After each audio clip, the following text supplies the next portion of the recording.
Welcome back, everybody, to another episode of the Bears Brothers Podcast, and welcome to our first ever live show. We are here at the Pheasant Run Resort, and again, first ever live show. Guys, this caps off a great offseason for us. We were in Canton. We pretty much lived in Bourbonnais during training camp, and now we're here for a live show. Pretty neat, right? How about you, B? Yeah, I don't think I've slept since Sunday, so I'm really looking forward to this and looking forward to tomorrow night as well. Nick? Oh, this is awesome. I mean, to be in front of, fans here and then, like you said, captivating an awesome offseason. This is great. Yeah, you know what? It's really been a slow build, but especially with that Khalil Mack trade, and now it's just led perfectly right up into Sunday night. Can't wait. It's been a long time coming, and I really think the Bears are going to show out. Now, I kind of jumped the gun a little bit here because there are 5 microphones, 4 guys, a whole new setup here. I need to introduce us. I'm your host, Will DeWitt, and I'm joined by my Bears brothers here. I have Brandon Hazlett. That's me. Nicholas Moriano. Hello. And Will Ingalls. The other Will. He is other Will. So, tomorrow night, it's the big game, Bears, Packers, Sunday Night Football. Can Matt Nagy start his Chicago Bears tenure 1-0 against Green Bay and 1-0 in the 2018 season? We believe so, and we're going to tell you why in this podcast. So, here's a rundown of our show, just to let you know what to expect. We're going to have an in-depth discussion on both sides of the ball, both offense and defense, to give you the elements that are needed in order for the Bears to succeed tomorrow on Sunday night. And then we're going to explain who our X factors are, and of course, share some predictions along the way. And at the end of the show, if anyone here has some questions, feel free. We'll open the floor up for you guys. So, guys, let's get into it, and let's go ahead and begin the preview for the 197th meeting between the Bears and the Packers. And this is the 15th time that these two rivals have squared off in the season opener. And right now, in the 14 games prior, each team has 7 wins. Now, I want to go ahead and start this preview, I should say, with the discussion on the Bears defense, because as big as the biggest key in this game, of course, as we know as Bears fans, stopping Aaron Rodgers. He is 16-4 against the Bears, but I don't need to tell you that. And then in the last game, last year, he was 18-26, 4 touchdowns. Granted, Mike Glennon, all those turnovers did not do anything to really help our case there. But guys, regardless, the Bears need to find a way to slow down number 12. So my first question to start the show off is, how can we do it? What's the recipe? How do you limit Rodgers' impact? What is going to be Vic Fangio's game plan tomorrow night? And Brandon, I'm going to hand it over to you first. I think a big recipe is going to be allowing the underneath passes, because if you allow him to go deep and use his arm, he's really going to burn you that way, and you can't allow him to get time in the pocket either. So you got to get consistent pass rush from different guys. But as a whole, there's got to be consistent pass rush from different guys, and we have to be able to allow the underneath passes, because he's not going to be able to burn us deep if we play guys deep. What about you, Nick? What would you like to add here? Fangio needs to bring pressure. If you allow Aaron Rodgers to just have as much time in the pocket, he will pick apart any defense. It doesn't matter what it is. So he needs to bring pressure, and I like him doing that with DBs. We've seen Vic Fangio like to blitz the defensive backs. And, that's just going to force quick throws when you have pressure. So that's going to be the big thing here. If you don't bring pressure, Rodgers is going to tear apart defense. And Will, I'm going to hand it over to you now. Anything you'd like to add further to this discussion? Yeah, for me, stopping Aaron Rodgers, ironically, is going to be making sure that he is the one that has to beat the Bears each and every single play. For me, that means making the Packers one-dimensional. They've been successful with Ty Montgomery over the past few meetings. He hasn't had as big of a workload since that one matchup in 2016 at Soldier Field. He had 16 carries for like 120 yards. He hasn't had that workload since, but every single time he's really towards the Bears. I want to say he averages about 10 yards a carry in the last 4 meetings combined. So it's absolutely key to make sure that that's not part of the Packers offense, so that the entire onus of the Packers offense is going to be on Aaron Rodgers. And that really plays into, like you guys said, getting that consistent pass rush. Khalil Mack's a great player. Leonard Floyd's a great player, but they're even better at rushing the passer when they don't have to worry about setting the edge and stopping the run. Yeah, no doubt about it there, Will. So, guys, I want to know, at the end of the day, what would you consider a success in terms of handling Rodgers? Like, how he's going to make plays. I mean, that's a given. We've seen Aaron Rodgers do, regardless if we put pressure on him or not, he's going to find a way to make plays. He's a great quarterback.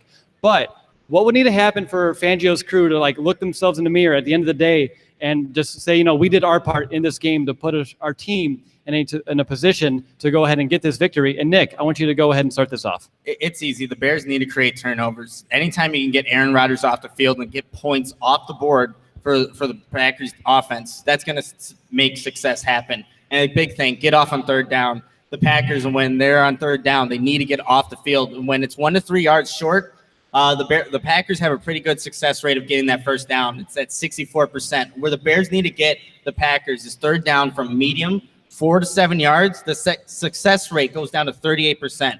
You get the Packers off the field, they don't score points. What about you, B?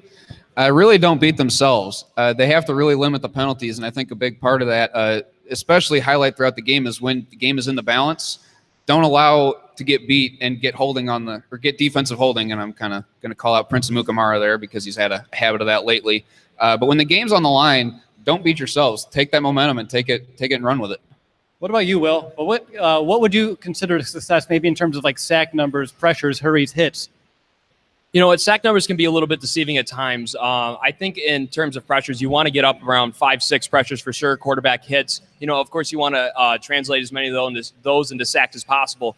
But as long as you're getting pressure on Aaron Rodgers, that's when you've proven. It works against every single quarterback. Whether that's Ben Roethlisberger, Tom Brady. If you're getting them on the ground consistently, even if the ball's in their hand or not, that's when you're really going to start disrupting it. For me, when it comes to limiting their success, the Packers need to be driving. If they're scoring, they need to be driving over 12 play drives. And this kind of goes into what B was saying about making them take the underneath throws and taking advantage of underneath coverage. I mentioned this on an earlier podcast, but it's all about making the offense take another snap because that opens you up to having mistakes. Because Aaron Rodgers doesn't make a ton of mistakes, but the rest of his teammates do at times. You can talk about a lot of drops from Davante Adams a few games ago. You have an offensive line that is solid, but at times lacks consistency. Those are the types of things that you're really going to make the Packers offense do by making them line up and take a lot of snaps to score.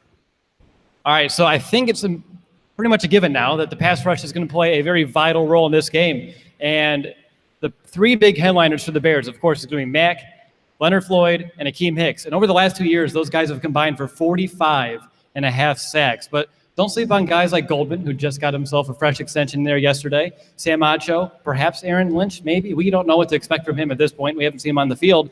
But even the guys playing inside, Trevathan, Kwiatkowski, Danny Trevathan as well, coming up to those A-gap blitzes. And Nick, you already mentioned the possibility of some corner blitzes too with guys like Bryce Callahan. So many possibilities. And earlier this week, Prince Amukamara said he expects Vic Fangio to have some tricks up his sleeve. So I want to know your thoughts a little bit more in the pass game. I want to look at some specific players here.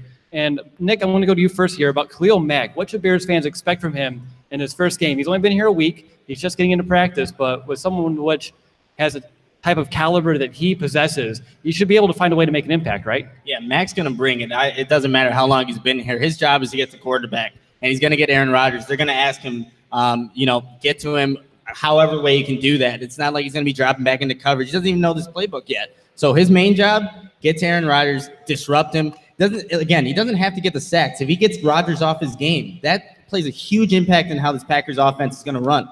So if Khalil Mack's just there, just in his ear, Aaron Rodgers, that's going to be a huge impact for the Bears defense.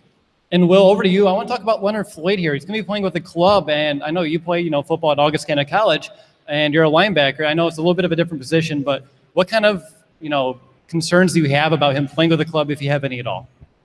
There are definitely some concerns, especially from a pass rush standpoint. The biggest weapon you have is at an outside linebacker spot when you're rushing the passer is definitely going to be your hands.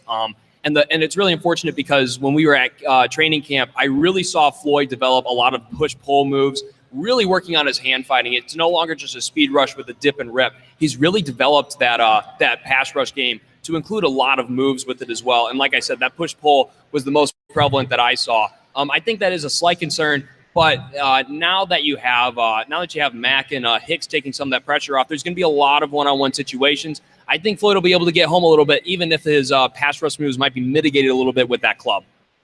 And Brandon, over to you. I know you're Mr. Trenches on this podcast. So who are some of these underrated guys, and what do you expect from them come tomorrow night?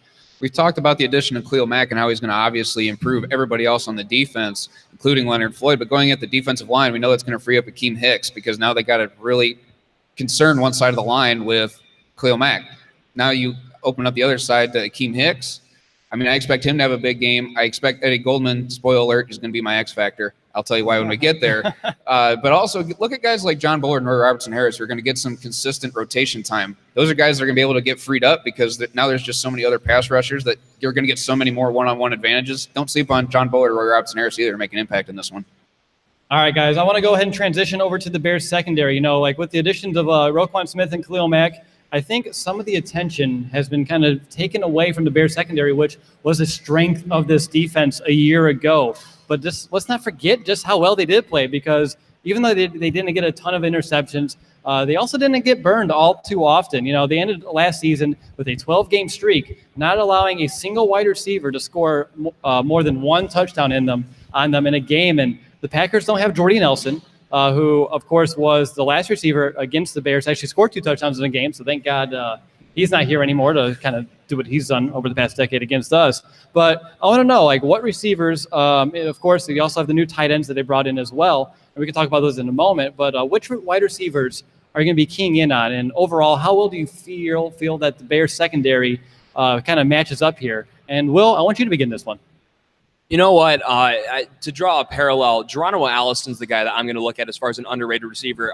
If you're looking for a comparison, he's kind of the Josh Bellamy of the Packers. And not exactly from the special teams prowess, but the way that he does everything right except catch the doggone ball.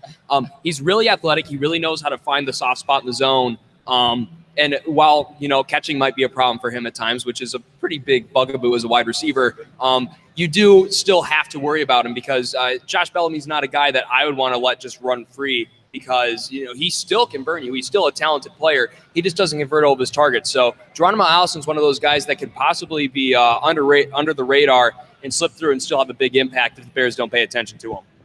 Well, what about you, B? One of the receiver that I'm looking at is Randall Cobb because I think he's moved up to number 1 on the depth chart. So that's a big role change for him. And he's also been the most consistent as far as receiving yards against the Bears. Last year he had 44 yards receiving in the first matchup and 52 in the second matchup. So I want to know how big is he going to step up and be that number 1 guy that Rodgers can count on? Because in the past he's been able to burn us from time to time, but he's going up against Kyle Fuller, who I'll say it, I think he's going to be a lockdown corner in this one, especially against Randall Cobb. I've got total confidence in that matchup, and I'm really interested to see how he's going to take advantage, I guess, of other guys out there if they leave him on one-on-one with Kyle Fuller. Put Brandon in front of a live audience, and he gets a little bit more confident. I like this. I like this. Let's go over to Nick. Which receivers are on your kind of radar here? Oh, it's easy. It's Davante Adams. That's the guy that they paid in the offseason. He's making big money to make big plays for the Packers. He was targeted 23 times in the red zone, and 17 of those times came from 11 to 20 yards out. So right when they're getting in the red zone, Aaron Rodgers is looking for Davante Adams to make a play to give them a score. So the Bears need to be, just know where he's at all times. He burned the Bears last year in that matchup at Soldier Field. It was when Aaron Rodgers extends a play, finds Davante Adams. Kyle Fuller was in coverage, and he was almost there to make a play. But again, Adams is in the end zone. Packers score. So that's the big guy that they need to make sure they can contain best as possible.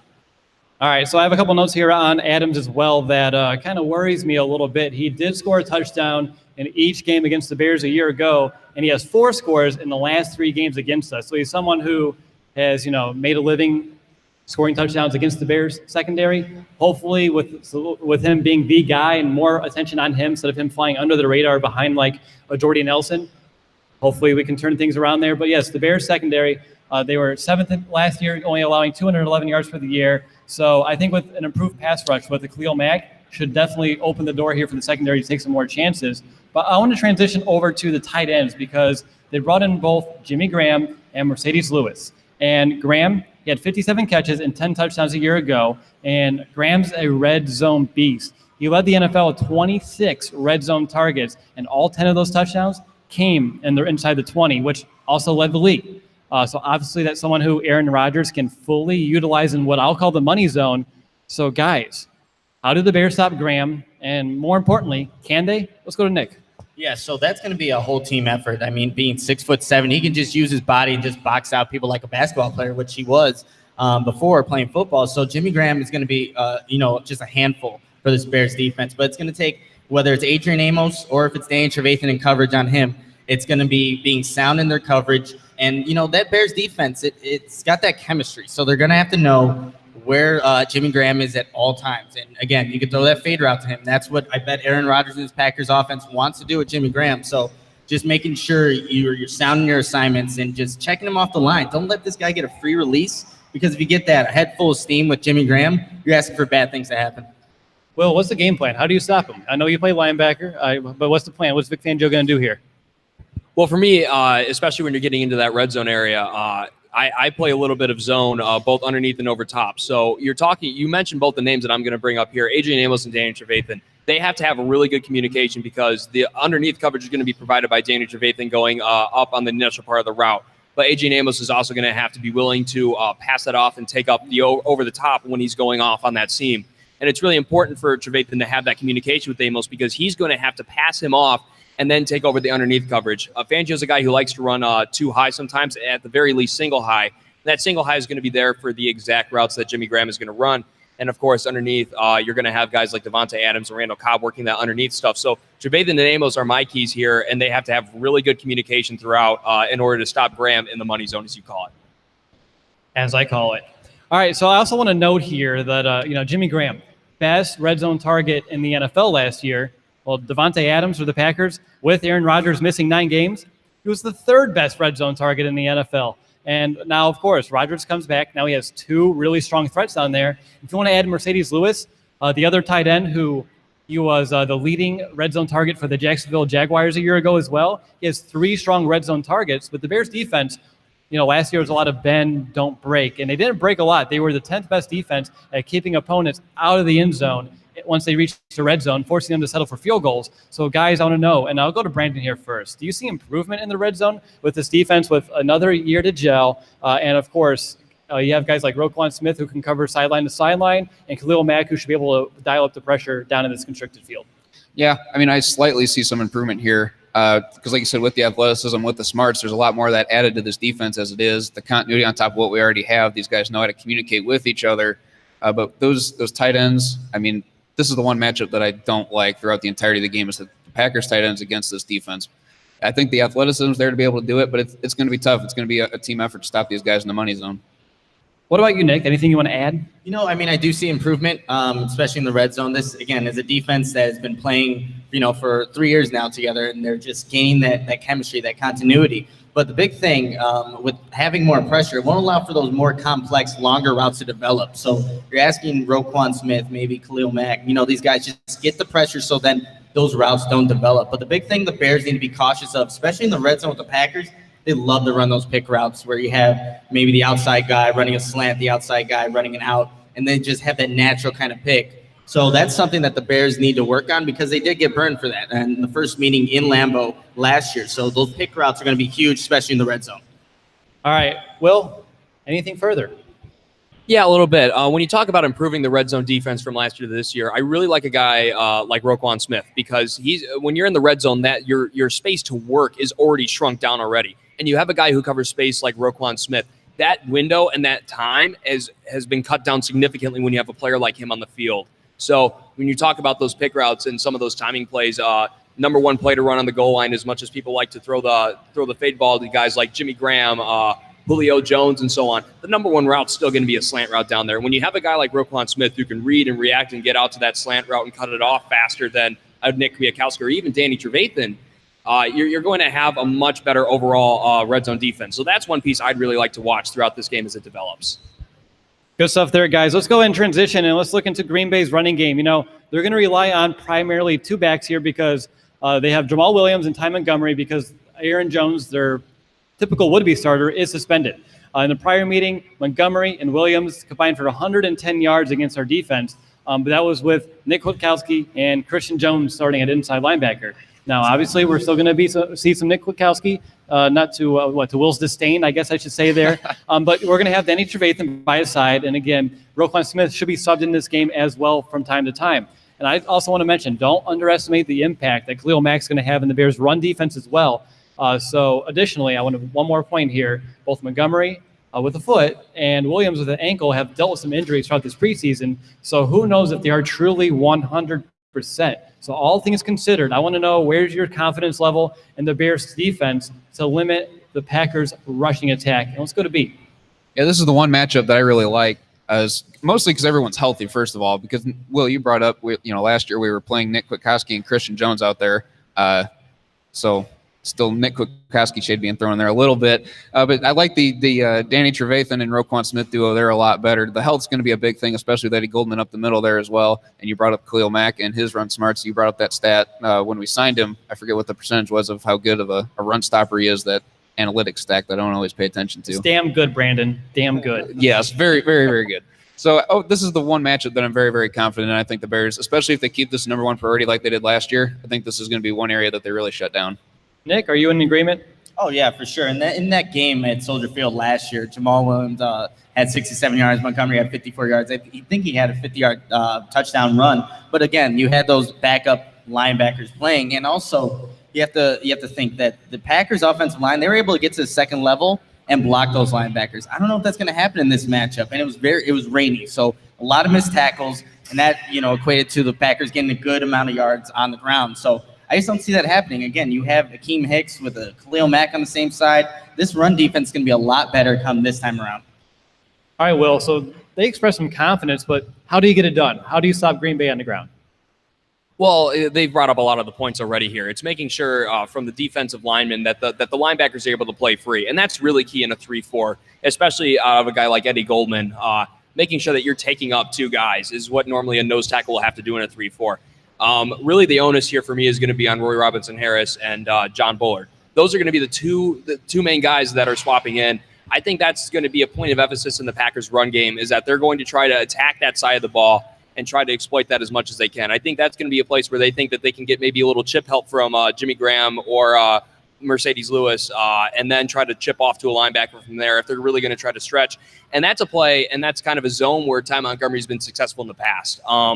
So it's really going to be up front, making sure that they are maintaining their gap responsibilities, because it's 100 times easier to play linebacker when the gaps that you are initially starting with the play stay the same. When you have to adjust on the fly, that's when things start to get a little hairy right away. So my key and how you get it done is you make sure that you are maintaining your gaps and holding your water up front. All right, guys. So I want to know, say they do shut down the run, at least for the most part. Does making Green Bay, one-dimensional actually benefit the defense? Because that's going to, in essence, put the ball directly in Aaron Rodgers' hands, which is a hand that has torched us from time to time. And again, I believe that's in the past, hopefully, at least for the most part. But guys, I want to know, is that actually a good strategy here, Nick? Oh, I mean, the game is always in Rodgers' hands when you think about it. That team goes wherever Rodgers takes them. But hell yeah, it's a benefit. I mean, when you think about it, that's one less thing to really worry about. And if the Packers are able to have some kind of run game come Sunday, again, this Packers defense has to bring more in the box. You're allowing Rodgers to have easier throwing lanes and just having one-on-one matchups. I think the Bears' success, they need to be able to stop the run and keep them one-dimensional. I think you listened to my 3 keys to the game yesterday, because that was one of them, is keeping them one-dimensional. Because like you said, if we can stop the run, we can sit back in coverage, we can start bringing in a little bit more pass rush. But if they start carving up big chunks on the ground, the Bears defense is going to start loading the box, and they're going to start over-pursuing on perhaps a play fake. And if you give Rodgers just a slight hesitation in your coverage and give him just a slight window, that's all he needs to find a way to get the football in there. Brandon, I know you're a big, person who is always behind stopping the run, and that's something that you've been kind of bringing up on this podcast throughout the preseason. Are you in agreement here? I am, but I don't want to get beat by Aaron Rodgers. So yes and no, it's a benefit. But if I guess if we're going to get beat by anybody, I'd rather be by Rodgers. So yeah, I'm in agreement that this is a good strategy to follow. All right, guys, I want to get into our next segment here, and I want to know, when it comes down to it on defense, who's going to be the X factor. And pretty much the X factor, for those listening who maybe don't know about the podcast yet, that's the player who kind of makes or breaks the success for either side of the ball. So for the defense, guys, I want to know who's your defensive X factor. And Will, you're up. I'm going to take Danny Trevathan here. He's a guy who is kind of the heart and soul and leader of this defense overall. He's a guy who not only has to be responsible for maintaining gaps and making sure that, like I said, if all the defensive linemen are doing their job and clogging holes, well, he's got to be the guy who shoots those gaps and makes the tackle. Not only that, but like I said, he's the heart and soul and leader of this defense. He has to be the one who's making sure that they're not too high on the high, not too low on the lows, whether that's going to be if they do score, he has to be able to bring, some of these young pieces like a Roquan Smith and maybe even a Khalil Mack, who's like not quite used to the atmosphere here yet. He's got to make sure that this entire team is staying, emotionally focused, as well as focused on making sure they get to stop the next drive. So overall, Dan Trevathan's my guy who's got to step up and be the X factor here. Nick, you were shaking your head because I believe Will peeked at your notes. Yeah, I have Danny Trevathan here. So you know what? I'll switch it. I'll say Khalil Mack. Look, they brought him here for a reason, and I just took yours, didn't I? You did. Awesome. This is going great. But yeah, Khalil Mack, he brought here for one reason, get to the quarterback. If he can disrupt Aaron Rodgers, this changes the entirety of the game. Look, he's coming out. He had a collarbone injury, broke it last season. This is his first game since playing in Week 15 against the Panthers, where he threw 3 interceptions, was sacked 3 times. He wasn't the same. And that was because pressure was brought on Aaron Rodgers, and he wasn't able to throw as effectively. So Khalil Mack can get to Rodgers, just get in his head, just be around there. That's going to be huge for the game moving forward, because I think the Bears will be up early in this one, and the pass rush is going to just take over. Yeah, well, I'm just going to talk more about Khalil Mack, because Mack is also going to be my X factor. And you mentioned a lot of it, but if he's able to play at least 80% of his capability in this game, he's still going to give this Bears defense a huge boost, because it changes the way that the Packers have to game plan, and he's going to be disruptive, when we need him. Khalil Mack, he makes the other 10 guys around him better, and that's the definition of X factor. And even if he's unable to play much, which, I doubt, I think he's going to be ready to go for at least the most part. They say pitch count, but I think they're going to want him out there on the field. I think when he's not on the field, the Bears are going to miss him dearly already, because then you're kind of thrown into what? Aaron Lynch, Sam Acho. It's not pretty after behind Mack. That's why they brought Mack in. That's why Ryan Pace made the move to bring in Khalil Mack. So even though it's week 1, he's already going to be my X factor on defense. And B, that leaves you. All right, so I'm going to circle back to my spoiler alert that I gave earlier, that it is Eddie Goldman, but this is going to another spoiler alert for who has the edge here in a second. But it's Eddie Goldman, because like Will said, if he's got to be the guy that takes up 2 offensive linemen in the run game. And that's going to be huge, because then where are the running backs going to go when you have Khalil Mack on one end, Leonard Floyd on the other, Eddie Goldman up the middle? I mean, there's really not much daylight. So, and if he can bring additional pass rush as well up the middle, I mean, Eddie Goldman is really going to be a success as far as shutting down the run game and putting the game in Aaron Rodgers' hands. All right, so before B just spoils the entire show here, and before we find out who does have the edge in some specific categories, I want to open it up the floor to you guys, because, I've been dictating this conversation. But is there anything that perhaps we haven't mentioned about this Bears defense or the Packers offense that you want to make sure our listeners, both here on YouTube, our podcast, and, of course, all these live people here in front of us, that you want them to know heading into tomorrow night's game? Let's go back to Brandon. Yeah, we didn't talk much about the safeties at all, and this is going to be huge for them to be able to play center field and also be able to come up in the run, because I'll save the spoiler alert there, but they'll be able to provide some run defense as well. So it's really important that these guys are on top of their game as well and are able to communicate with the linebackers in front of them. So I think that they play just as important of a role as a Khalil Mack or Akeem Hicks or Leonard Floyd in this one. What about you, Nick? A big thing that the Bears can't let happen on Sunday night is Aaron Rodgers running for first downs. He's a mobile QB. When the pressure's there, he knows where to escape from. And it's demoralizing as a defense. Maybe it's a 3rd and 7, 3rd and medium. And you see Aaron Rodgers just run for a first down, extend that drive, keep that Packers offense on the field. They need to contain Rodgers and not let him beat him with their feet. Obviously, he's going to do it with his arm. Don't let him do it with his feet. So that's going to be very important come Sunday night. Will, over to you. And I'm going to go right off of what Nick said there. And I think the key to stopping that, and I honestly think this is probably a little bit of their game plan, is I'm thinking Roquan Smith is actually going to play a little spy work here on Aaron Rodgers, especially on those 3rd downs that Rodgers has really proven to be successful on extending plays and moving the chains with his legs. So Roquan Smith, I think, is going to have a much bigger role than I think a lot of us have kind of expected. The Khalil Mack trade really put Roquan Smith in kind of the shadows as far as coverage is concerned leading into this first game. But I really think he's going to have a bigger role than any of us expect. Well, you guys talked about moving the chains, and for me, I always leave one last thing to just kind of bring in here. And mine, I always pay attention to 3rd down. Last year, the Packers had the 13th best 3rd down conversion rate, despite Aaron Rodgers missing those 9 games.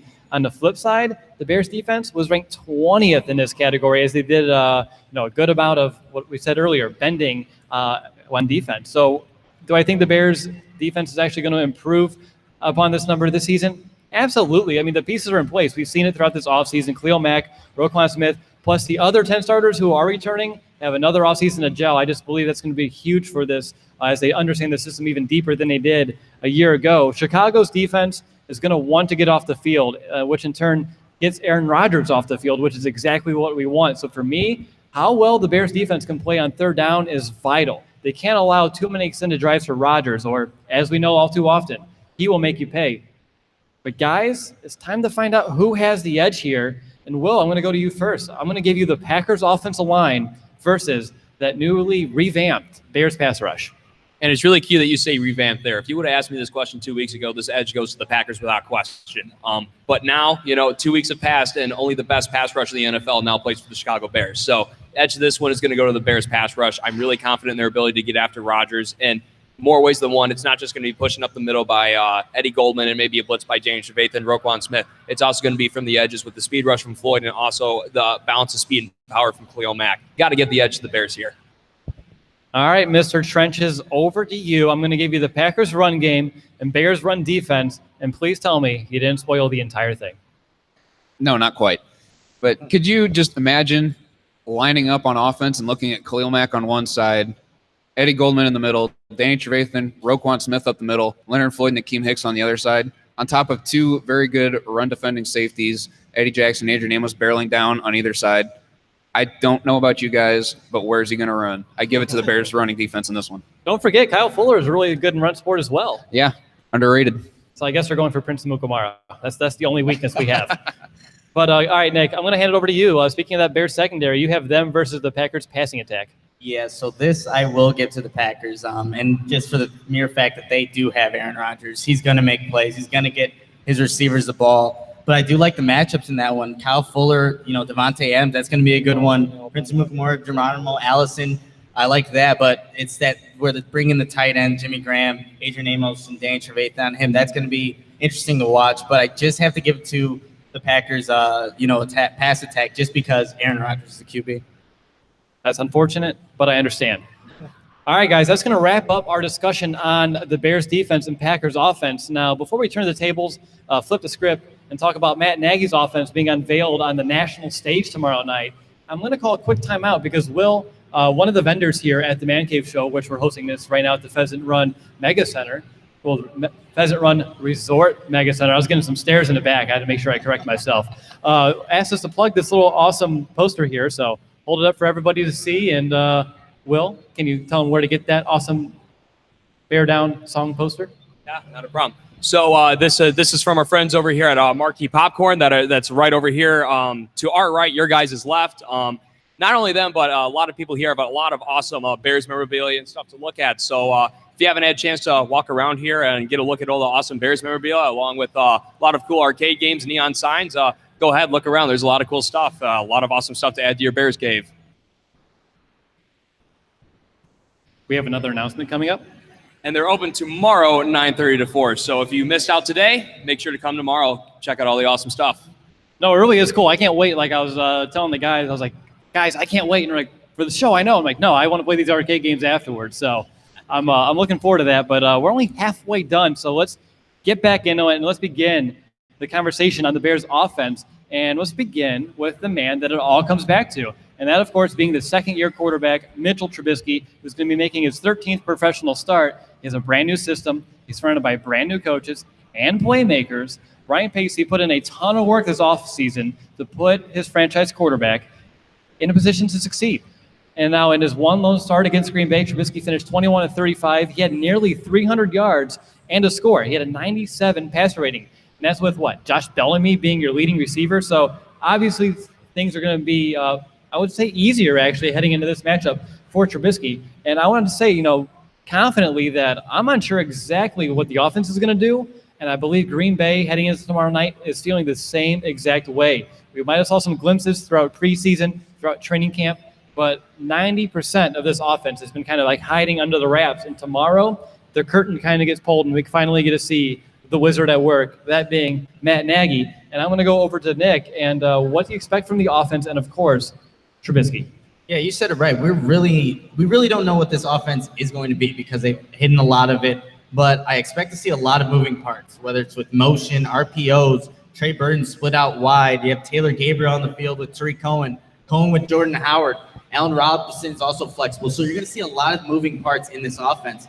And as for Trubisky, I expect him to be a lot more poised this season than he was last season, especially in that matchup last year with the Packers. He took some bad sacks at Soldier Field. He really did. But whatever he decides to do, whether it's maybe run to avoid pressure, just be decisive with it. And that's what you need from a second-year quarterback in a system that caters to his strengths. So Mitch Trubisky, I expect him to be a lot more poised in this matchup, even though it's under the lights in Lambeau Field against your division rival.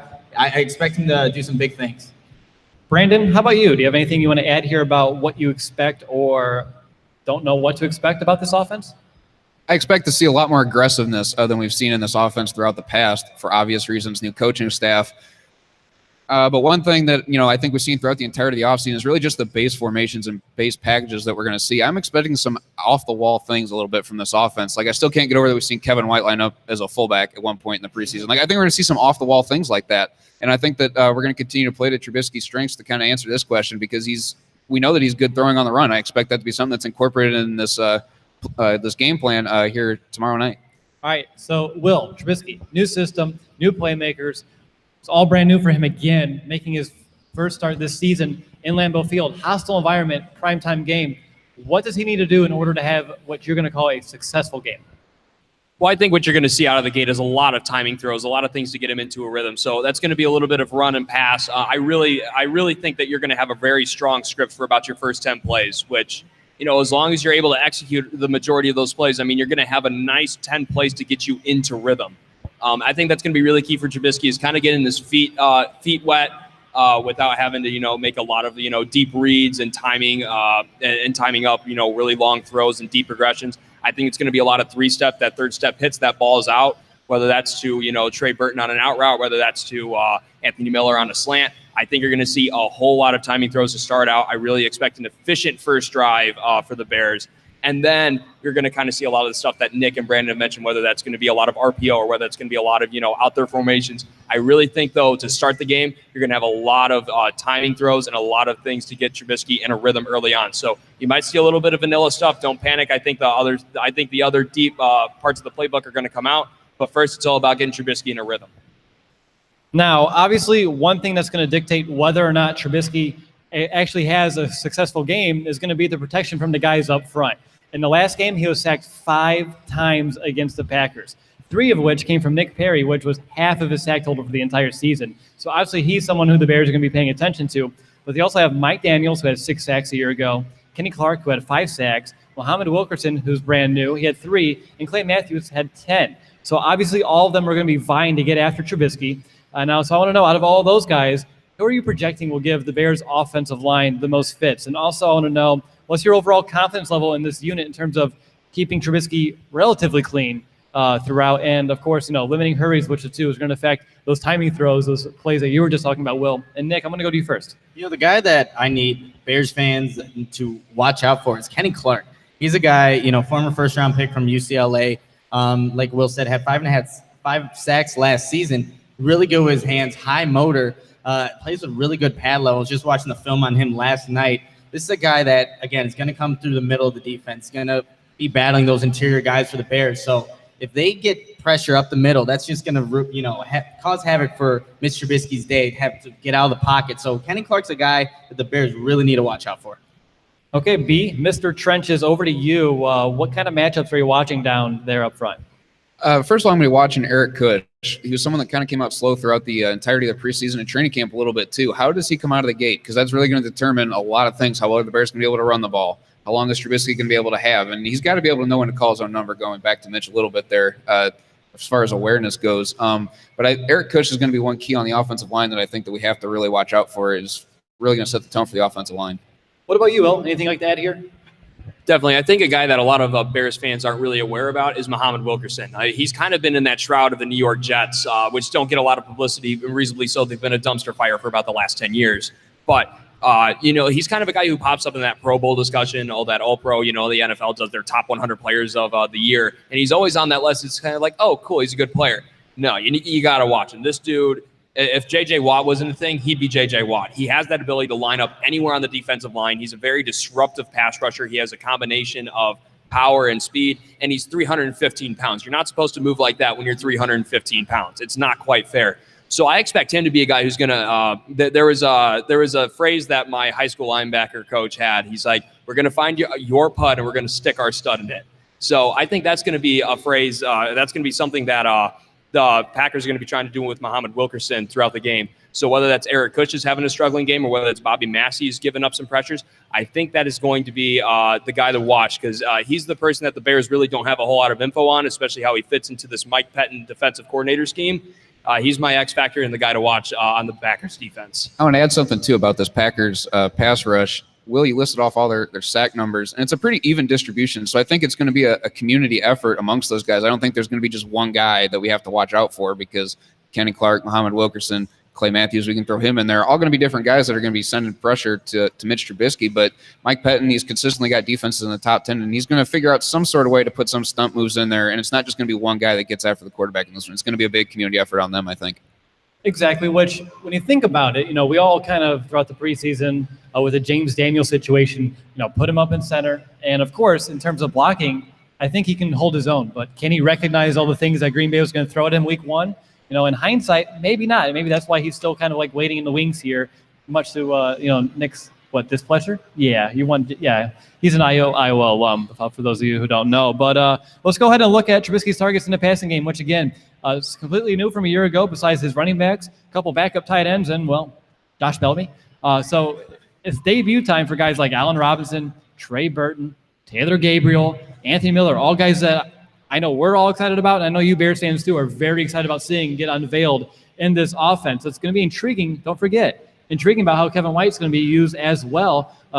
Fullback? Oh, well, we'll see. But I just want to know. I just went through everyone who was just listed, and I think they're all going to be very important to the success of this offense. But I want to know, out of those guys, who do you think is the most important piece of the puzzle here, and why? And let's go to Brandon. We're going to see this offense spread out across the field throughout the entirety of the game. So one guy I'm going to keep an eye on is Taylor Gabriel. His speed, he's going to be able to take the top off of defense, and they have to be able to respect that. So whether it's sending safety help over the top and the cornerback trailing him, that's going to open up routes underneath. It's going to open up some intermediate routes because the safety is going to be going downfield. And we also could see him on the underneath routes. We've seen it throughout preseason and training camp from time to time. He'd run these underneath routes and pick up 15, 20 yards at a time just because he's quick enough and can outrun everybody. So Taylor Gabriel is a guy that I'm going to be watching out for in this offense. Gabriel for B. Let's go over to Will here. I want to know, out of all these, I'm going to call them weapons because they truly are weapons for this offense. I believe they're going to try to, spread the wealth a little bit, which, of course, is beneficial for numerous reasons. But out of these guys, who do you think is the most vital to the success of not just the offense, but also Trubisky? I think it's going to end up being Trey Burton at the end of the day. It's really important for that he comes out and is that versatile weapon that the Bears really need him to be, and that's the versatile weapon that they paid him to be as well. He's really able to line up anywhere in the backfield, really able to line up even outside and split outside, and able to run every single route in the book. He's someone who I think has really tried to create a chemistry with Mitch Trubisky throughout camp in the offseason, and it's going to be go time come Sunday night because they're going to need him to be that versatile weapon and that security blanket that Trubisky's needed for a long time. Well, 12 stars. Not a long time. Long time for Bears fans. Fair. All right, so Nick, I saw you again shaking your head. Will's still peeking over at those notes. Apparently he can't see his notes. I disagree. But so do you have anything else about Trey Burton that you want to add? No, I actually had a plan B just in case that was taken. But Trey Burton was my first. I'm going to go with Jordan Howard. Again, if the Bears are able to run the ball, that means Aaron Rodgers is not on the field. And come out, when the game, like I said, I expect the Bears to go up first in this game. To close out a game, you need to be able to run the ball effectively and just run out that clock. So Jordan Howard's going to be a key guy in this game because, again, I think they're going to be up early on in this game. You run effectively, keep Aaron Rodgers off the field. And Jordan Howard's been the bell cow for this offense for 2 years now, and he's done it with 8-man fronts. Now let's see what's going to happen when they're not going to be throwing that this time around on Sunday night. Wow, I'm going to call you Brandon for that spoiler. Since we're talking about passing targets, let's talk about Jordan Howard real quick, Nick, in terms of what you expect from him as a receiver, something that he's worked very hard on throughout the offseason. I think we saw some improvement in training camp. They didn't really show too much in the preseason games, but I believe Jordan Howard is going to be an improved receiver. How important is that going to be to this offense? Oh, of course. It adds another dimension because Jordan Howard, you couldn't really rely on him the past couple seasons just because those hands, again. But we did see him work on that in training camp, and it looks like it's going to play dividends, hopefully, on Sunday night. But it, again, expands this offense and what they're able to do because Matt Nagy's offense really relies on a running back that can be able to catch the ball. You can't be one-dimensional, have to be a versatile back. So Jordan Howard being able to catch, another dimension for the offense. All right, so looking at some specific matchups here, defenders versus the Bears targets, I want to know, do you have any in mind that you maybe find favorable? not so favorable and why. And I just want to share mine real quick. I have one that I believe the Bears can exploit, and it's going to be Allen Robinson versus Kevin King, because Kevin King, he was a rookie last year, and again, with an offseason under his belt, he should be improved, but he was so bad that I believe the Bears can find a way to get it done. And I really like this matchup, just in terms of maybe not a way for the Bears to win it, but just because they're both big guys. Robinson 6'3", King 6'2". So for me, it's one I think the Bears can win, but it's a very intriguing battle to watch along the outside all game long. What about you, Brandon? Do you have any specific matchups that you would like to throw onto the table here? I'm interested to see who lines up in the slot for the Packers, because I don't see one listed on their depth chart as far as who that slot guy is going to be. So it's going to be a real interesting matchup if it's Jair Alexander or if it's going to be Josh Jackson. Who's going to be able to match up with the speedy guy, Taylor Gabriel, or even if we see Tariq Cohen out there, or Kevin White, whoever ends up in the slot. It could even be Allen Robinson from time to time. It's going to be real interesting to see who ends up there, because I think that's a matchup that the Bears can exploit. Even Trey Burton, I'll throw him in there as well. What about you, Nick? I have to go with Trey Burton on any linebacker that the Packers have, and they are depleted at inside linebacker. Trey Burton's a great route runner, and whoever's maybe coming in to guard him, that's a matchup that the Bears need to exploit. And also Taylor Gabriel over Tramon Williams. He's 35 years old. There's no way Tramon Williams is keeping up with the speedster like Gabriel. So those are two matchups that Bears fans should definitely watch out for. All right, well, I saved you for last for obvious reasons at this point. So any other matchups that you are kind of circling here? I'm going to go with Taylor Gabriel as well, but I'm actually going to go with him against Clinton-Dix. He had a really off year, Clinton-Dix, last season. He had a very strong start to his career, but last season he was really off, was not that ball hawk, was not nearly as sound in his coverage as he used to be. I'd really love to test that, with the first play. Nagy's had a tendency to go deep with his first play. I'd really love to see Taylor Gabriel see if Clinton-Dix has figured it out over the offseason. I'd really like to prove that to be a no on the first play of the game. So that's my matchup I'm going to look for. All right, guys, it's time to officially kind of transition here over to the Bears ground game, which is something that we didn't see a lot of in training camp. We didn't see a lot of in preseason. Jordan Howard, he's entering his third season after back-to-back 1,000-yard seasons to start his Bears career. And again, he didn't get a lot of work in the preseason, but the coaching staff has really talked him up. Even Coach Nagy has really, displayed confidence in his running back, saying that he is going to be that three-down feature back. But in the two games against the Packers a year ago, he only averaged 53.5 yards per game on the ground. But I think with a new system that should limit the amount of defenders in the box, he should, which opens things up, he should really kind of be able to bust through that kind of brick wall that he was having a hard time going through last year. But Green Bay, looking at their overall stats, they were in the middle of the pack. They gave up on average 112 yards on the ground per game. Of course, their best games come against the Bears. Seems like that's what they tend to do. But Nick, you mentioned it. They're thin at linebacker, so I don't know, with all these variables, what kind of game do you expect out of Jordan Howard and why? And Nick, I just mentioned you, so I'm just going to stick with you. Yeah, might as well go to me, but I expect a big game and an effective one at that. And a big part why is Matt Nagy and these RPOs. These linebackers are going to be asked to really stay disciplined in their assignments, because if you mess up one way, just thinking that a handoff went to one guy when it actually went the other way, it's going to be huge. And Jordan Howard's going to benefit from that, and you mentioned it. Not having to play against 8-man fronts and having to stack box, which we knew just on television watching John Fox running the ball. Next play, they're running the ball. We have no idea what Matt Nagy's going to bring in this game, neither do the Packers. So having that element of surprise and then having established back in Jordan Howard going against, this Packers front, I think you can expect a really big game out of him. What about you, Brandon? Anything you're expecting out of Jordan Howard, and maybe more importantly, Tariq Cohen? He never took a handoff in a preseason game, a rare, seldom few throughout training camp practices. Do you expect to see him actually utilize as a running back as well? I'll touch on Jordan Howard real fast. If I was a betting man, but I'm not, I would take the over on the average that you listed with the 53.5 yards per game, because we've already touched on it. Schematically, he's just set up to have a better year, and he was one of the better running backs out of the shotgun last year. That was kind of weird to say, running backs. Anyway, he was just set up to have a really good year schematically. One of the best running backs to run out of the shotgun. I really like his chances to be able to improve that average. As far as Tariq Cohen, boy, I just really don't know. I mean, we know that he's capable of running between the tackles. We know he's capable of bouncing it outside. How much are we going to see him run the ball? How much are we going to see him line up a receiver? I expect to see a lot of bubble screens, a lot of screens out of the backfield. He'll line up his receiver, and I think he could run the go routes effectively and be able to take, one of those secondary guys we talked about in matchups earlier. So, I mean, just really a wild card that we really don't know. And Matt Nagy's done a great job of keeping him hidden from teams.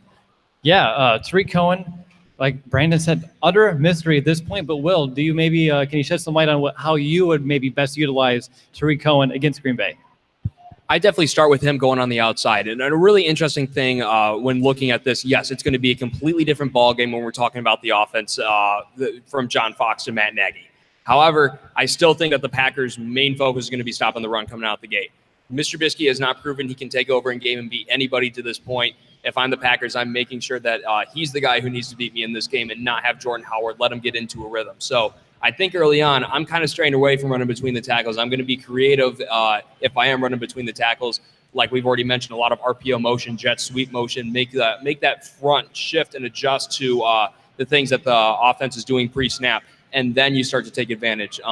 It's not going to be a typical run first, try to get Trubisky some rhythm, try to get some first downs, try to get the clock moving. I think you need to wait before you really unleash that Jordan Howard and Tariq Cohen rushing plan. You need to go outside first. You need to establish some offense outside so that Green Bay has to respect both.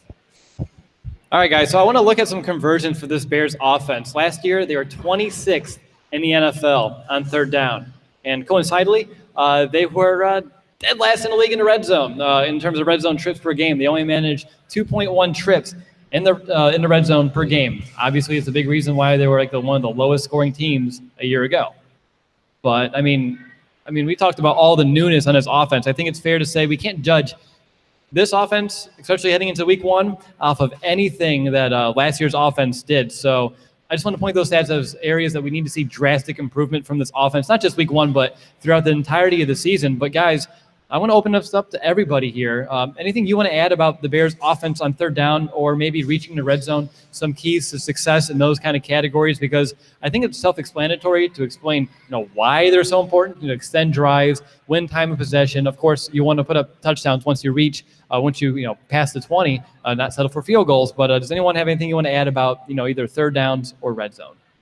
I'll say this. I think when you get in the red zone, this is where you can get a little creative, because if you get vanilla and just run maybe standard pass sets, that usually doesn't work. This is where you have a limited amount of space to get into, obviously, the end zone. So I want to see some creativity from Matt Nagy when he gets there, and he definitely has that. So this offense that we didn't really get to see in preseason, even in training camp, bring that out, especially in the red zone, because obviously you want to come away with points, touchdowns preferably. So this is where you can get creative.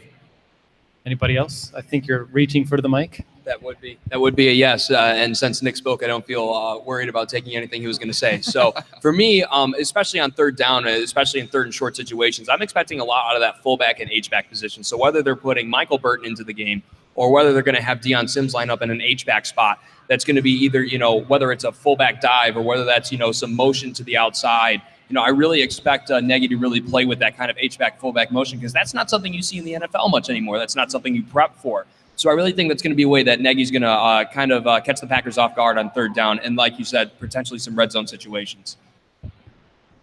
All right, guys, it's time to find out who is going to be each of our X factors on offense heading into tomorrow night, Sunday night game against the Green Bay Packers. And Nick's already hiding his notes, but Nick, I'm going to be nice. I'm going to let you go first. I'm going to go with Jordan Howard. I already mentioned it.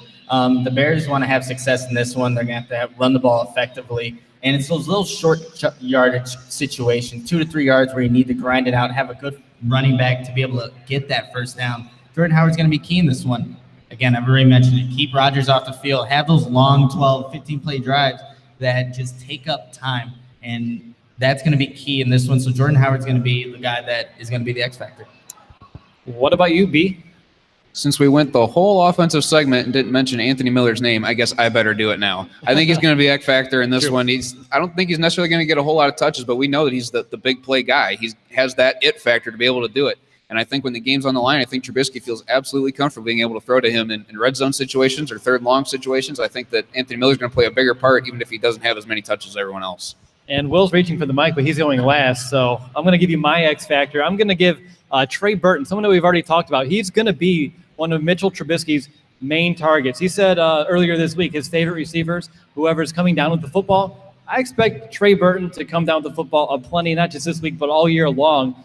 They were building chemistry throughout training camp. We saw it kind of click in that third preseason game between those two. I mean, he was just targeting, Burton time in and time out. And Nick, you mentioned they are vulnerable in the middle of the field, and that's exactly where Trey Burton can do his damage. So for me, if Trey can become True's security blanket in the middle of the field, I believe he's going to really keep this offense humming along, especially if he's going to be able to come down some big third down conversions, some big time catches on third down to move the sticks, sustain some drives. And if he's not the guy to do it, I don't know who is the guy right now in this offense to be that kind of X factor, for lack of a better term here. So for me, for all these reasons, I'm going to give it to Trey Burton because I believe he's going to be the security blanket, the go-to guy, and especially the guy to move the sticks on third down.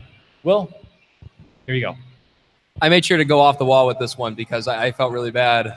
So I'm going to go with Eric Kush here as my X factor. Your team is only as strong as your weakest link. And I think that it's not much to say that he is the weakest link on this offense right now. Out of those 11 guys, Eric Kush is the person I have the least amount of confidence in, especially after a rough training camp and preseason.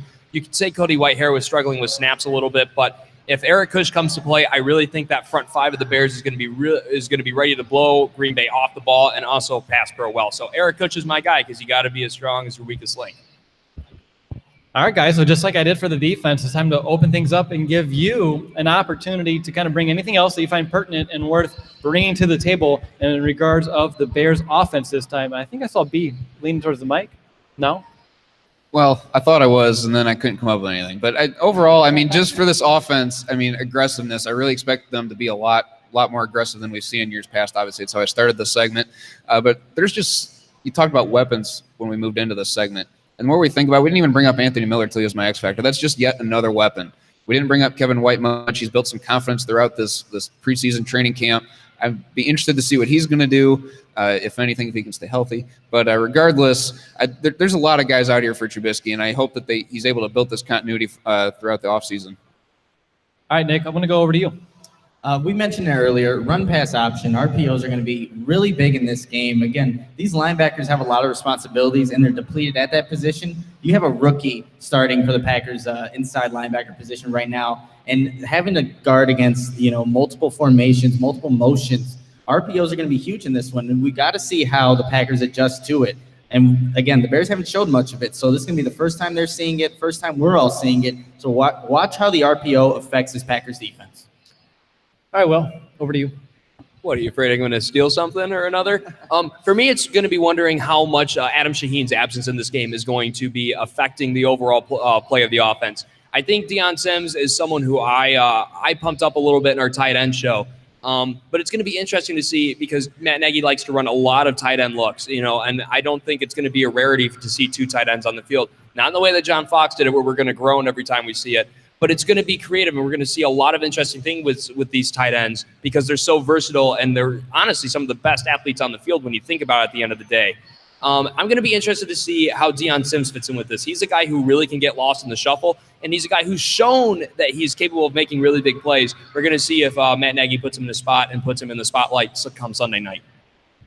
Now, don't feel bad. You're not the only Will on this podcast. You're not the only Will kind of, piggybacking some of what things of what other people said, because I'm actually going to take something that Trubisky said earlier on this week, and he said one of his keys for this game is going to be, quote, positive drive starts, which, of course, are imperative. I'm going to listen to my quarterback here because, he's so right, because if the Bears get behind the sticks, if they start drives going backwards, either be, a false start in Lambeau in a loud environment, a holding penalty, which just kills drives, a missed assignment that leads to an easy sack, just silly mistakes that kind of, those shoot yourself in the foot moments that, for Chicago, we've seen under the John Fox era, the Mark Trestman era. We've seen it, and we've seen what it can do to an offense. If the Bears find a way to get behind the sticks early in drives, it's going to be exponentially more difficult for them to, recover from those mistakes, sustain some drives, march down the field, and put up points. But if they start drives positively, can get a couple first downs, get some momentum, put the Packers defense on their heels just a little bit, it's going to make their job much easier. As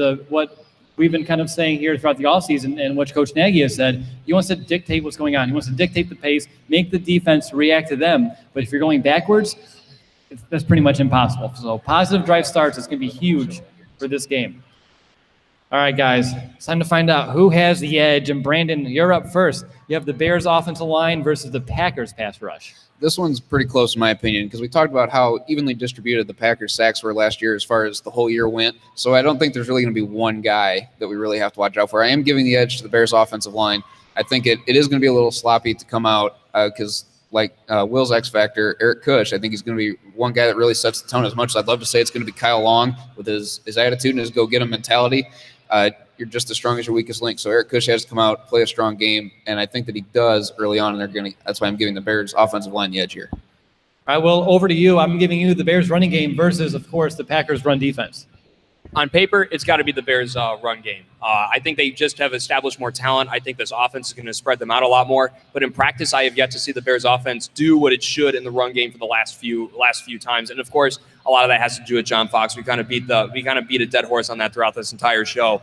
But in practice, I'm not convinced that they can do it until I see it happen. I think the last time the Bears successfully ran the ball throughout the entire game, I want to say was the season opener in 2015. Matt Forte had a really good game, and I really don't think the Bears have carried over that success to any other occasion, to be quite honest. So I won't believe it until I see it, but on paper, I really like this matchup. So I am still going to give it to Chicago here. You know, the best part about this game, besides, of course, it being football's back, the Bears are back, the new era has begun. But once that game's over, we don't have to look back to last year to kind of draw some of these talking points up. We don't have to mention, Fox's name. There's another name in this podcast that shall not be mentioned. What?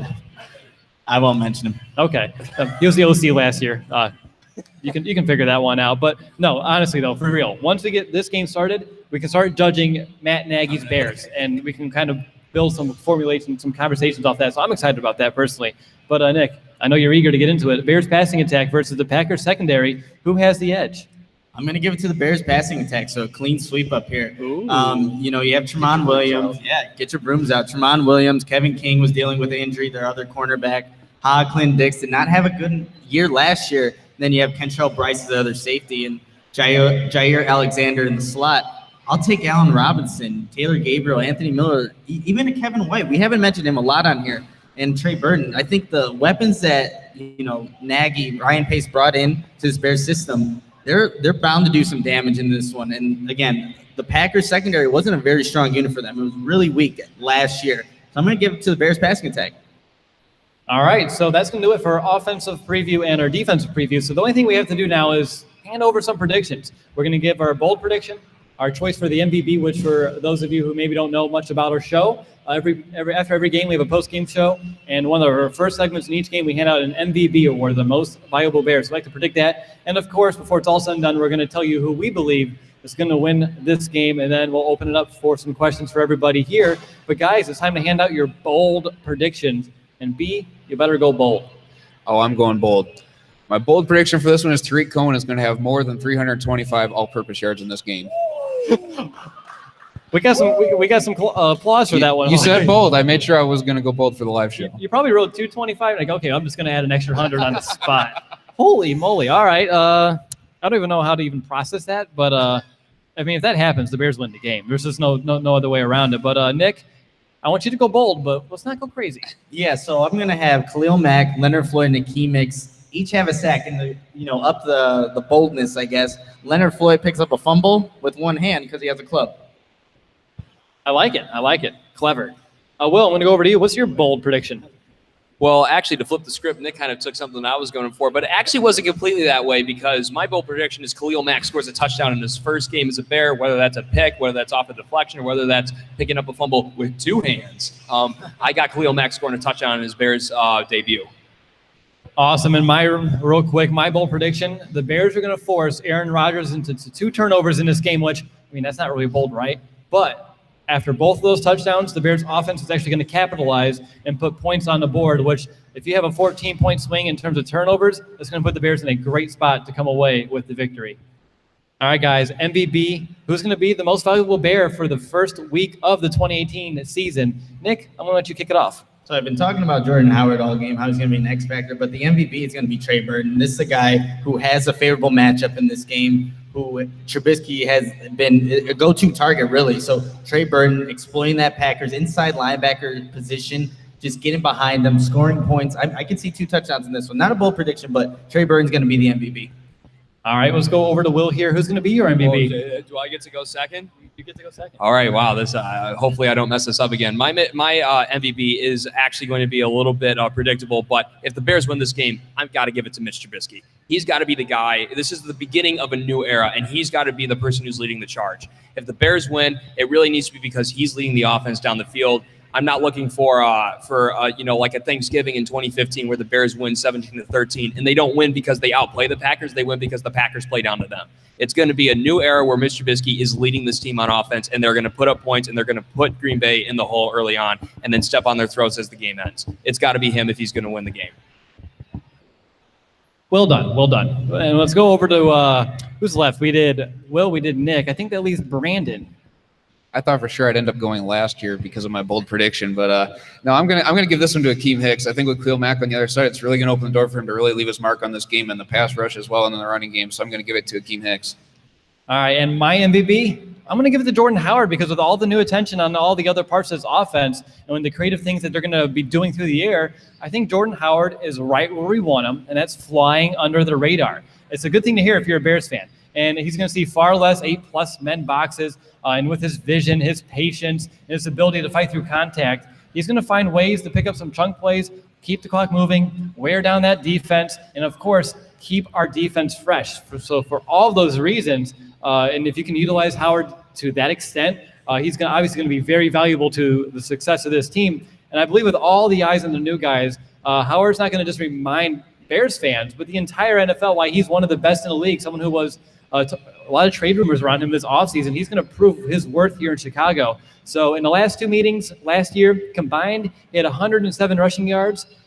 I think he matches that Sunday night, if not improves upon it. And I think he's going to prove again how viable he can be as a receiving option, something he's worked hard in this offseason. So we're going to see a new, improved, focused Jordan Howard who's flying under the radar, who's forgotten about. He's going to come out with a chip on his shoulder.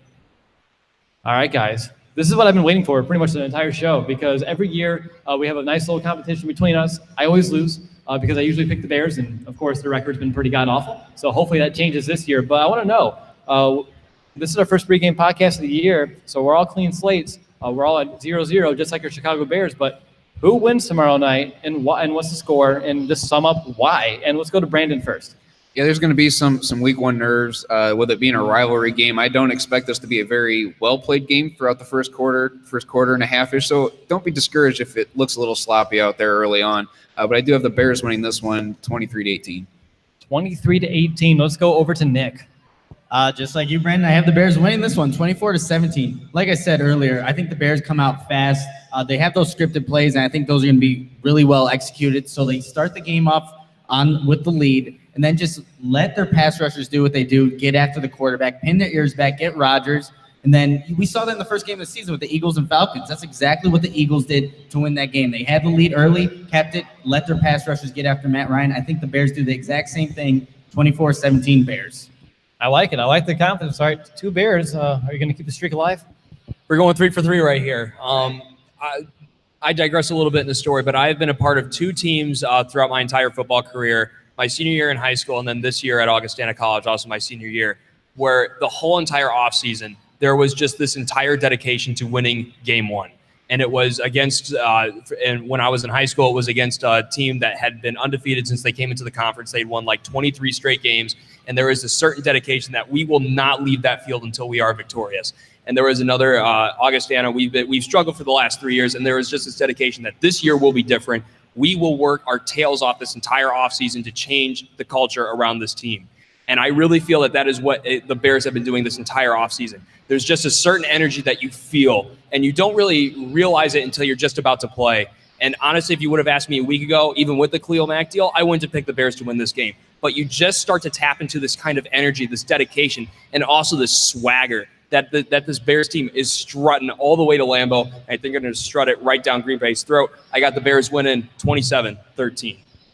27 points. That's great. That would be awesome to see. For me, I have the Bears winning this one 24-21. Obviously, that's Cody Parkey winning this game, someone who has struggled a little bit throughout this preseason. He's missed 3 field goals, but I think that's the way to build some confidence heading into the entirety of this season. So Cody Parkey's going to win for the Bears. But guys, you hit every single reason why the Bears should win this game. You have swagger, you have a pass rush that's new and improved, and Brandon, I forgot your point, but I know it's good.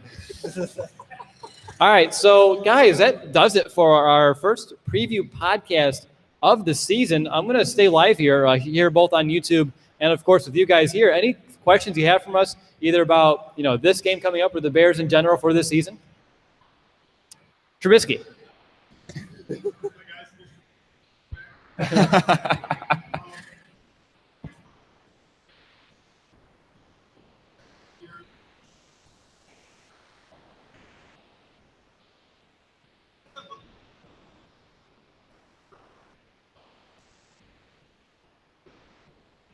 Sure, real quick, I want to recap for those who are watching live on YouTube who maybe can't hear it. We don't have our wireless mic out roaming the audience. I apologize. But he's asking, of course, our road to the playoffs to get back to succeed is going to be winning through this division, closing the gap between us and, of course, the Packers and presumably, of course, the Vikings who have been on the top of the NFC North here. So, guys, he asked, what does that look like and how do you expect it? Nick, I know you're pretty big on the entire division, so take it off. Oh, yeah. So what that's going to look like is the Bears actually being competitive within their division. Last time they won a division game, 2016 Halloween night against the Vikings. So it's been some time since the Bears have even been able to compete within division. Once they start showing that they can beat the Vikings, the Lions, the Packers, that's when the Bears will be back. Because, again, the easiest way to get to the playoffs, win your division. So the big thing there, compete within the division, then the league will recognize, hey, the Bears are back. And I think they're making all the right steps to do just that.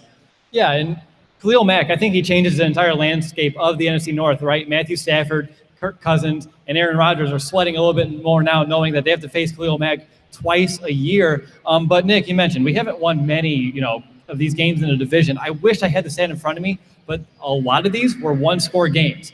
And you can't tell me that this defense, taking another step from last year to this year, and everything they've done in the offense, that we can't turn around a one-score game. So if that just changes it, you win 4 of those division games, that changes the entire direction of not just this Bears, team in the division, but the entire landscape of the NFC. So for me, it's just going to be changing, of course, that one-score game because a lot of these were close. They're just on the wrong side, 3 points, 6 points. I think the Bears are improved to change that. Do you guys have anything else you want to add about this? Yeah, I think when you mentioned a little bit that this could be a record concept as well. And for me, if you're really going to start improving and competing in your division, you got to at least split every single divisional series this year. I think that kind of shows that moniker of what you say of closing the gap. I think that's exactly what it'd be, is that they at least split each division game, whether that's taking one away and losing one at home or whether that's flipped around. I think that's going to really show the moniker that they are competing within their division quite literally and taking some of those games away. We talked about Aaron Rodgers sweating this one out, but let's not forget about Matt Stafford and Kirk Cousins as well. 2 other very good quarterbacks in this division that I think are looking at this and kind of going, oh dear, we're going to learn a lot from this Green Bay game, as far as what we have to do to be able to protect our quarterback from Khalil Mack. So I think he adds definitely that element. It's going to be rooted in the defense as far as getting back to the playoffs, but also with the aggressiveness of Matt Nagy as well on offense. If they pick up this offense pretty early, I think that it's really going to really put some teams in stress mode. I mean, look at the Bears' defensive front, like the long game, right? Eddie Goldman just re-signed. You have Akeem Hicks here for a long time. Leonard Floyd, I know he has some injury issues, but he's ascending. And now, of course, Khalil Mack and Roquan Smith, who, he's under the radar, but that's not a bad spot. If the 8th overall pick in the draft is under the radar, that's okay because it's not to any fault of his own. There's just other noise around him. So he's going to be surrounded with some really good talent, which a lot of 8th-round picks don't get surrounded by good talent. So you're playing a long game. Kyle Fuller just got the extension. Mukamara has another contract. The 2 safeties, of course, Eddie Jackson's here for a while. Amos, of course, his contract situation will be coming up as well. But there's a core here that is very resemblant of the 2005 Bears defense that really took that 5-6 year period where they just took people apart. And I think you're going to see that resurge here. And then with a new age offense, I mean, even if the Bears are slightly more competitive in the division this year, if you're projecting forward, they really stack up well. How about anyone else?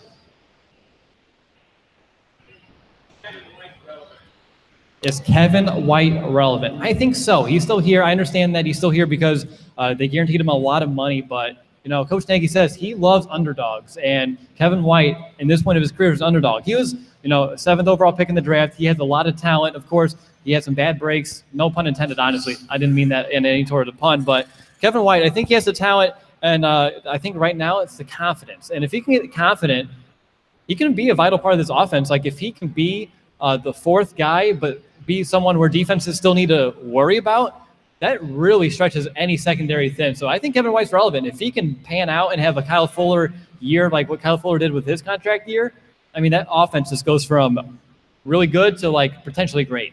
What about you guys?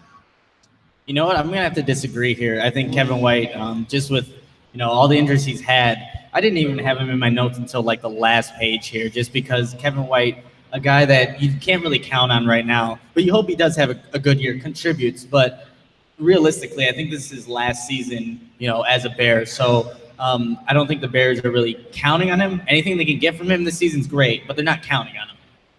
I like the little disagreement here. Not going to lie. It's pretty nice. I want to disagree, too. I'm going to disagree with Nick. But no, I think he's still relevant. I mean, you look at the game that he had against Kansas City when he scored that touchdown, that 28-yarder. He beat his corner on a really good double move. So, I mean, his feet are still there. His moves are still there. The ability to catch the ball is still there. His focus isn't always there, as we've seen in training camp from time to time. But he's not going to have a whole lot of weight on his shoulders, I don't think. So, relevant in a way, yes, he can still play, but just not going to be a big part of the offense. I know Kevin White's a prideful guy, and he's someone who, he's not really big going in front of the media, talking in front of crowds, which – of course, as fans, it's a little frustrating. You want to see that bubbly personality, but he's a prideful guy. And I think this is a year where he's going to want to prove, like, hey, I still got it. Like, I mean, he was really excited about being a top 10 pick. He's a guy who went through, junior college, worked his way up. And I think that, it kind of sours a little bit when you have 3 bad breaks in a row. He better have a chip on his shoulder, and I want to see it happen. Well, do you want to add anything on Kevin White? Yeah, I do, and I think the media pressure over him the last few years has been debilitating in a way. When he was drafted in 2015, he was supposed to be a replacement to Brandon Marshall, and that's a lot to be put on your shoulders, even as a first-round pick and a high first-round pick at that. Then 2016, it's like he had a bad break his first year, but he's going to be back this year, and then something happens again. And with how bad the receiving core was in 2017, that pressure was still on him. He's going to finally have a chance for the first time in his NFL career. He's going to be able to get into a season. He's going to be able to get into a rhythm, and he won't have literally every single eyeball in the Bears stands looking at him. And I think that's going to be a big impact that people aren't looking at to this point. So will his opportunities be limited at times? Yes, but I really think he's actually going to be able to zone in and focus and use that chip on his shoulder, not to be, combating everyone who's looking at him and jawing at him and criticizing him. He's going to be able to focus that in on his game, and I really think that'll be beneficial in the few opportunities he gets this year. Good question. Any others?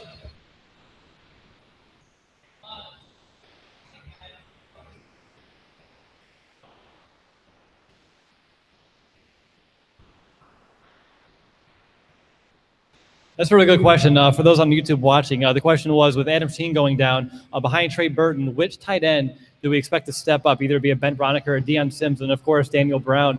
Let's go over to Brandon first, because I know you like yourself some Ben Broniker.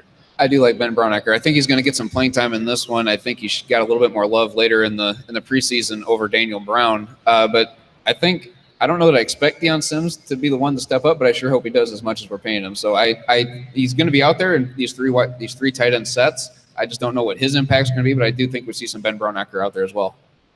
Anybody else on tight ends? I'll go with Daniel Brown here. Like we said before, Matt Nagy loves to use his tight ends, and it is a big blow to not having Adam Shaheen there. But these tight ends, when they're coming onto the field with 3 tight end sets, they're not just there to block. They're out going to get a pass. So Daniel Brown's a guy that has shown that he can run complex routes, run good routes, and catch the ball. So I think he's the guy that steps up in place of Adam Shaheen. Even though they don't play necessarily the same position, wide tight end with the U tight end, I still think he can be utilized well in Matt Nagy's system, especially alongside Trey Burton. Now, the good thing about this question is I don't think you have like a wrong answer here. There's a reason why they kept so many tight ends on this roster. It's because they're all really good. And I think Daniel Brown's someone, if I had to pick between the rest, I would go with as well. He's going to be that backup, U tight end, that move guy, lining up in the backfield, lining up in the slot. He's a former receiver in college too, so he has the route running ability. He has the hands, and depends on what you mean by impact, because of course with Shaheen, he's more of a blocker. So maybe it is like a Ben Broniker, a Deion Sims, someone who can be out there and of course, help set the edge and get out there and make those blocks. But so it could, honestly, I think the best case scenario is a combination of everyone doing their role to what they like, performing to the best of their abilities. I think would be the best way to do it, because they all have specific roles, and I think that's why they kept them on this team too. Anything you want to add? Yeah, sure. I know Brandon liked to dump a little on Deion Sims right there, but I really am confident in him. I don't think last year was a good showcase of what he was, and I think a lot of that was due to John Fox's system as well. And like you mentioned, I'm very excited with this first game. We won't have to go back to that era anymore.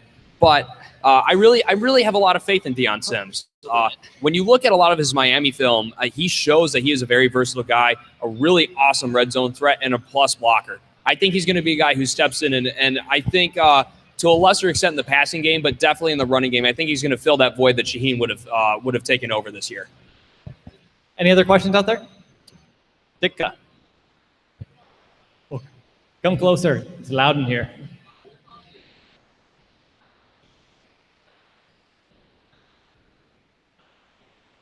You say 3? Ooh, I like where this kid's head is at. That's a bold prediction.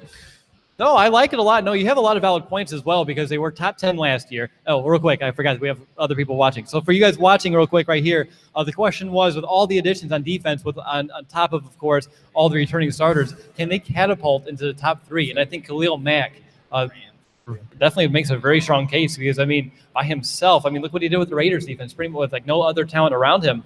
Anybody want to tackle that? Top 3? Top 3? Go ahead, Will. I'll start first.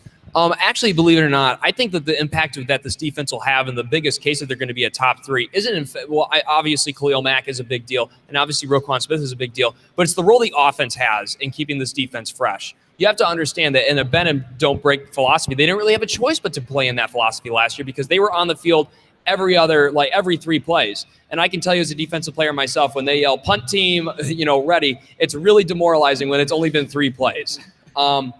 But I really think that that a better offense that's better at controlling the ball will keep this defense fresh, will keep those pass rushers fresh, will keep that secondary fresh. And I think that's really where you're going to see those explosive plays, those turnovers, those things that we became so accustomed to seeing in that 2005 to 2011 stretch where that Bears defense was really restoring the monsters of the Midway. And honestly, I'm with you. I think they have a real case to become a top 3 defense again. Yeah, it's my thing. I would counter it. I would say top 5 would be fantastic because I don't think you would complain with the top 5 defense either. There's just some really other good defenses out there in the league. You look at Minnesota, you just look around. I mean, it's hard to become one because of the other guys out there. But like Will said, I think last year the Bears were near. I mean, I know they were near. I just don't know the number off the top of my head. The bottom league in terms of time of possession for the offense, which, like you said, the defense is just worn out, especially in the second half of the season. So if the defense with these playmakers can stay fresh, especially with these young guys, yeah, I mean, the potential's there. And I think Vic Fangio is the right guy to get the job done. He did a great job in San Francisco, and I think we've kind of, rebuilt that here in Chicago now. It took some time, but we're here. Yeah, top 3 is not out of the question. I would say that would be the peak, but I think top 5 is actually reasonable expectations at this point. Any other questions?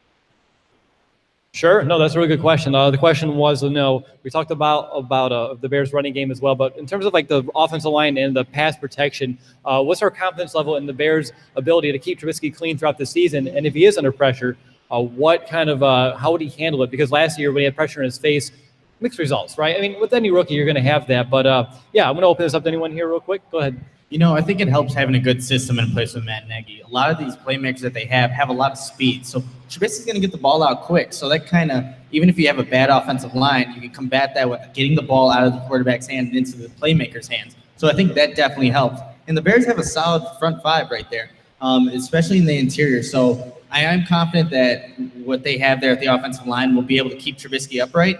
But it also helps having a good system in place, which we don't know much about, but I know that they're going to get the ball out fast and into the playmakers' hands. Yeah, and I look at the guys, right? Our tackles are, average. I mean, Leno Jr., he's fine. Massey, mixed results, depends on the week what Massey shows up. But the interior is very strong with Kyle Long, Cody White here. I mean, even Eric Kush. I mean, there's a reason why he's here, and there's a reason why they feel confident starting him this week. And even if he struggles, you bring up James Daniels into the wings, that's not a bad option either. So I think the pieces are there to keep him relatively clean. I believe compared to last year, he's going to not face nearly as much pressure because last year we didn't have anybody outside who could win a one-on-one matchup. They could just send the dogs. They didn't have to worry about any coverages. They would just tell a corner, you take that receiver, I'll take this guy, and we're good. But now with how the system's going to be in place and the actual ability of these guys, they can't do that. They have to play some zone. They have to not be able to just send the hounds in every play. So you should see some less. And of course, If you see it less, I think when you do see it, you'll be able to kind of maneuver a little bit more. And Trubisky's mobile, so you should be able to, if he does what we believe he can do, he should be definitely okay. And the one thing, too, that the Bears' offensive line definitely has going for them is all 5 of these guys have played with each other for some time now. So they know what to expect from each other. They all know what the standard is. And with the addition of Harry Heastand as well as offensive line coach, very underrated piece to this coaching staff. So I think that they're going to be in real good shape. But Trubisky shouldn't have to worry either because he needs to be aware that at times he can use his feet to be defense as well, like Will was saying. All right, I'm going to open up to one more question because we're running on about 90 minutes here. So anyone have one final question? Looks like our QB's back up.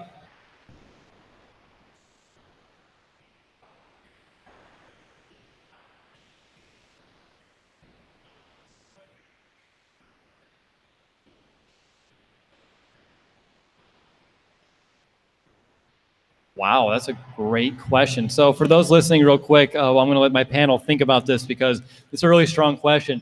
He said, out of all the guys besides Trubisky, because that's a given, what player, if they go down due to injury, and I'm knocking on wood as I'm saying this, would kind of derail the entire season? Who's that important to this team? And I'm going to go to Nick because he looks deep in thought, and I love putting him on a spot. Yeah, so I think a guy that if you lose him, the season is just not going to be a good outlook. Is Trey Burton right now. Again, they're already depleted at tight end. Adam Shaheen's gone. You lose Trey Burton, who's going to be that security blanket for Mitch Trubisky. That really put the damper on the season. And again, like I said, the position itself, it had good depth. And now if you lose a guy like that, that really hinders what you can do as an offense because the tight end position is vital in that offense. You're not getting those 3 tight end sets. You can't even really do that anymore. So Trey Burton's a guy that I think if you lose him, expectations need to be lowered a little bit. No, Trey Burton's a very good one. What about you, Will? I'm going to go to you. It's going to kind of go either way here between Kyle Fuller or Prince Amukamara. The Bears' depth at outside corner is really weak right now. It looks great on paper as long as someone doesn't go down, but the second someone does, who you're throwing in there, Marcus Cooper, Kevin Tolliver the second, that's where you really start to get in trouble. And I feel like even as Bear fans, a lot of people, when you say, well, Marcus Cooper, everyone knows that name now, and not for any reason that he'd like to admit. But, Kevin Tolliver the second, if you start elevating guys at the practice squad, it's Jonathan Mincy and Michael Joseph. Those aren't guys that I want taking snaps in the season right now. So if one of those guys goes down, you start panicking real quick. I'm going to take over Brandon's spot here because he seems like he's still thinking about it, which is fair. It's a really good question. I'm going to go with the guy right behind Trubisky, and that's going to be Jordan Howard. Behind him, who's going to be your bell cow? Who's going to be your workload? Tariq Cohen can't handle all those carries. Benny Cunningham, I don't know. So what? You bring up a Mizell, you bring up a Null from practice squad. Even those aren't great options. I think if Jordan Howard has to sustain a delayed absence, the Bears' offense is going to suffer. Now, maybe with the new passing attack, they can kind of work around it, but you're not going to have that guy to chew the clock. You're not going to have that guy who can wear down a defense. So for me, I think Jordan Howard has proved his worth in terms of how valuable he is to this offense with 2 1,000-yard seasons. So for me, if he goes down, I don't think they have anyone behind him who can kind of really take that workload. So for me, that's the big one. And B, you're up. All right, since I've had plenty of time to think about this one, I'm going to say Danny Trevathan because we've seen how much the run game or the run defense for the Bears suffered when he went out. He brings that energy level, and despite bringing in Khalil Mack, bringing in all these guys that we've seen before that have continuity with each other, they know what to expect of each other, just that energy level kind of drops a little bit. And the run defense is going to suffer, and that in turn opens up the rest of the offense for the other teams. So I think that losing Danny Trevathan is a big key. All right, guys, I think that's going to do it. I want to thank you all who have taken your time to, of course, travel here to watch us have this first ever live show. Usually we do it via webcam, so this is really different. We're sharing microphones. We're looking out to an audience. It's really, really cool. And, of course, everyone here watching on YouTube, to the thousands of people who are downloading this podcast around the world, just a shout-out to everybody involved because we know we would not be here without support of fellow Bears fans, and we do appreciate it. But, guys, we have to do this again in the future. This is a lot of fun. Right? Yeah, absolutely. This has been amazing. Awesome. Well, all right. The next time you're going to hear from us is going to be immediately after the game tomorrow night. I live in the Eastern time zone, so it's technically going to be Monday morning, but that's okay. But until then, bear down, Chicago. Thanks, everybody. Thank you. YouTube guys, you rock. Keep it up. 160 viewers here on a Saturday. There's college football on. Appreciate it. Say bye to YouTube. I'm going to close it. Bye, YouTube.